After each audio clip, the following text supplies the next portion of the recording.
My name is Marta, and I wanted to participate in FemFest because I saw it in an email, I guess, but it seemed like a really good opportunity for me to talk about my art and just have it showcased, as well as just be connected to something where I can see other people's art and be inspired. What made me want to submit this particular art piece was it was one of the first pieces where I explored with upcycling and fashion design, which is something that I've been concentrating right now. And it was just something that I was proud of, and I think it kickstarted a new era for my personal art. What inspired me to start making art, I guess from a young age, it was never something that I really thought about. It was something that I just gravitated towards. I gravitated towards liking my art classes and doing things that were art related, like dance and theater. And so I feel like just from my youth, the general word art, it just kind of stemmed into new different activities for me to do. And that's just something that I've always really enjoyed doing. I hope my art has any impact. I think art has very different impacts for every person. I hope my art has an impact.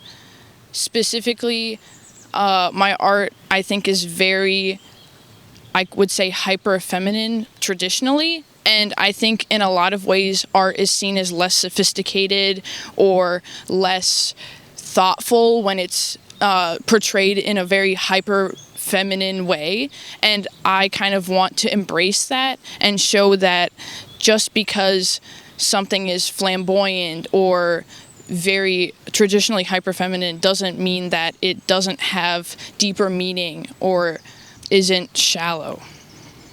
What I'm most excited for FemFest, I think, is just seeing everyone's art. That's probably what most people are excited for, but I've personally been needing a lot more inspiration, and I think from this specifically, it would give me inspiration for thinking about also what I want my art to, what kind of meaning I want my art to have or impact. What advice I would give to someone if they're afraid, I would say, I think the biggest obstacle is being afraid of what other people think. So I think for me, sometimes I feel comfortable and I show something or do something and I notice that people kind of retract and you can feel that they think you're weird. And I think the most important thing is getting over that and kind of thinking that doesn't matter if they think you're weird. That's their own problem, not your problem. And getting over that feeling, I think, is what makes people be able to truly express themselves, because that's usually the biggest obstacle.